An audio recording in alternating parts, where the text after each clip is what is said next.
Hi, my name is Phil Struckmeyer, and I'm excited to be a part of the game plan training team.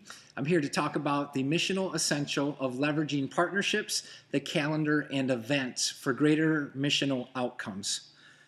Archimedes, the great mathematician, once wrote, "Give me a lever long enough and strong enough, and I'll be able to move the whole earth."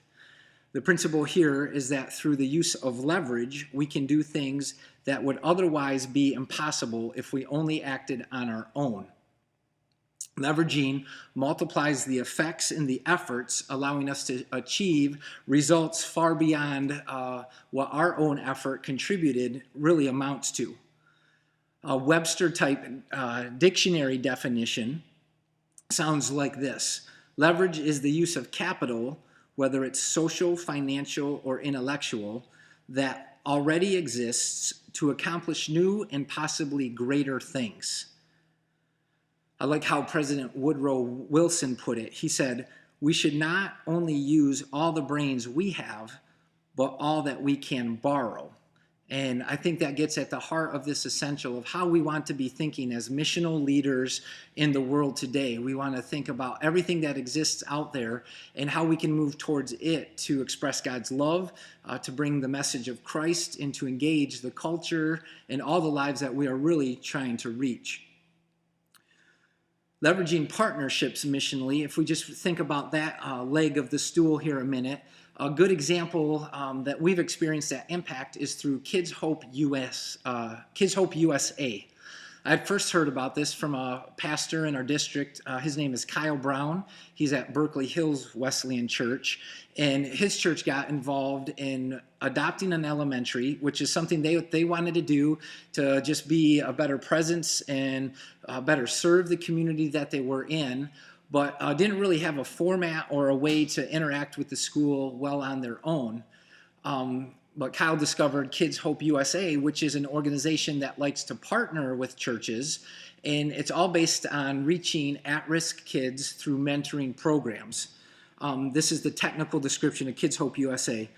Kids Hope USA is the catalyst for an expanding network of church-school partnerships.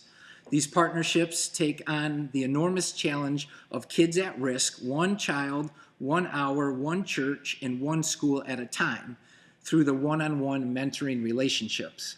And it's something that you have two separate organizations that have a similar need and a similar interest in mind, but then in working together, the effect and the difference that ultimately makes is just multiplied exponentially. It's been amazing to see and hear the stories of Kids Hope USA as Impact has implemented that. Teachers are blessed. It's not just the kids.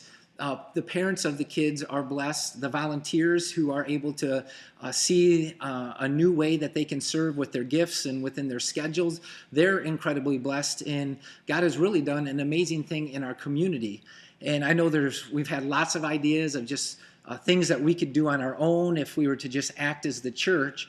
But through this partnership to missionally go and better reach our community, it's been amazing to come alongside Kids Hope USA and for them to come alongside us. So again, to leverage that is to think of, man, they're already doing what we want to do. How can we come alongside them, become a part of it, and see that need really get met in our community?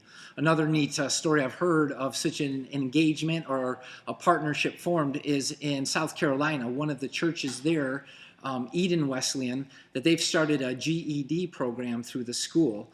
And they just looked at the lives that were living in the community, and so many without a high school diploma that they just thought, man, what if they could help people get their high school diploma? So a partnership then formed with a GED program that was already preset and determined. They just needed to be trained in it. They could offer it at the church as a site, and just made for this amazing effect to happen in this community. And the stories are fresh right now, and the difference it's making in lives is just incredible. So again, what kind of things already exist? What other organizations are active in trying to help and build communities that we could come alongside of, help with that same cause, and bring the name of Christ really into the heart of it?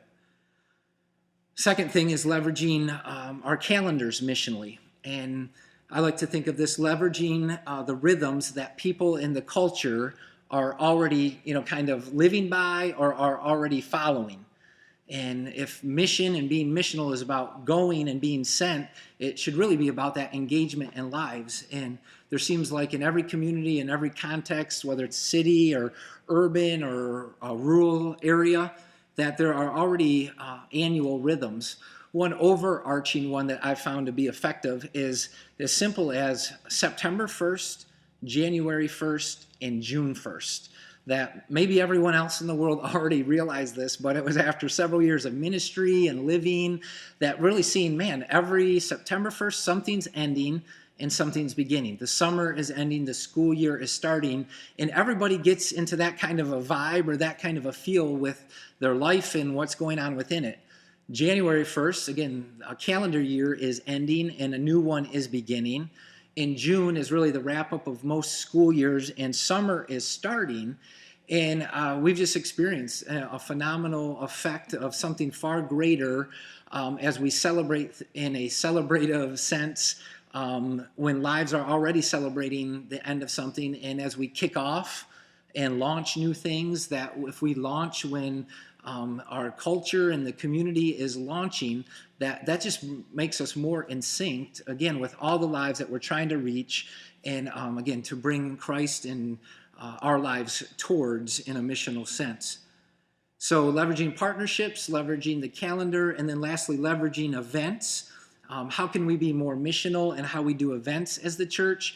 There might be local, regional, or national levels, but it's really about finding out where people, again, already are and patterns that they already follow, that we can just come alongside and join them in the world and in their life they're leading, again, to bring Christ in the hope of his transformation into that. Community days, I think, are a common way of doing this. Every community or city has different festivals or things that they celebrate. I know of some communities that have Fork Fest. That was in Albion when I was a high school teacher. Riverwalk is what we celebrate here in Lowell every summer, and people just come out in the droves for that. Rib Fest was something in Kalamazoo, and most communities have that one. Concerts in the park are these times that, again, a whole community has already centered their lives, and somewhat leveraging means like the marketing and the resources that we get to use and don't have to use our own to see such events pulled off are just great opportunities. Things in pop culture, I think, are also fair game for leveraging. I think we've all seen the Super Bowl parties, but things like the Grammys and the Oscars or other seasonal kickoffs, March Madness is just around the corner. We're kind of in the thick of that, I think, right now. But are just ways, again, of thinking about the lives we want to reach. Where are they already living? How are they already leading their lives? And how can we go towards them to meet them where they're at? 5 things, then, to just kind of go through a who, what, when, where, and why. Questions that, again, can maybe help each of us pull a lid off of an existing ceiling that our ministry might be currently facing. First would be who. Who could we partner with to greater accomplish what God is leading us to do? Let's not play Lone Ranger or Marlboro Man and think of how can we just make a name for ourselves, but who's already doing it that we could just become invisible and come alongside them. So who? What need is going unmet in our community that we could team with others to meet? That I think too many times if we just see the need, we wonder about how could we do it. But let's build a team and get more people thinking about it and troubleshooting and coming up with the solutions and the planning of it. That let's collaborate as we go after that. When are people most and least available in my community to plan our calendar around? And I don't think it takes more than 3 years to fall into a rut of doing what we've done the way we've done it because we do it that way versus a fresh take of how's our community moving, how's our city moving, how's our culture moving, and how can we align our calendar with that. Where? How about where do people gather that we could hold events where people are already at instead of getting them to come to us? The whole heart of the missional movement is us going out, being sent. So where do people already gather that we could go in and live among? And lastly, why? Why do it alone when more is always merrier? Because when we do it together, there's the possibility of synergy and more to actually happen than what each of us contribute.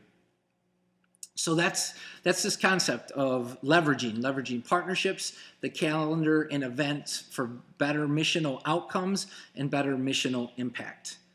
So thanks so much. And again, hopefully this will help you move through a ceiling or take off a lid and take your ministry to the next level. Thanks.